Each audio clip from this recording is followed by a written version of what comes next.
আজকে আমরা একটা নতুন দিগন্তের সূচনা করবো। সবাই ধরে রাখেন, একটা নতুন দিগন্তের সূচনা করবো ইনশাআল্লাহ। সবাই বলি ঈদ মোবারক,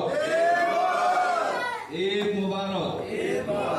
আজকে আমাদের ঈদ আড্ডা চলতেছে, যদিও পিছনের ব্যানার মুছে গেছে, এটা সবসময় থাকতেছে না, উঠে আবার চলে যায়। তো ঈদ মোবারক।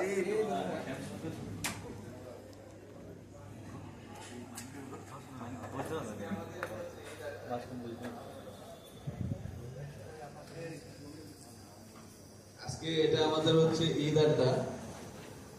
তো আমরা আজকে সামান্যই কিছু আয়োজন করতে পারছি। এটা আমাদের প্রথম প্রোগ্রাম মালয়েশিয়া। আমি ধন্য হয়ে গেলাম আপনাদের সারা পেয়ে, যে আজকে এভাবে আপনারা আসছেন আমাদের কাছে, আমাদের সাথে একত্র হয়েছেন। এজন্য আমার ঈদটা আরো আনন্দ বেড়ে গেল।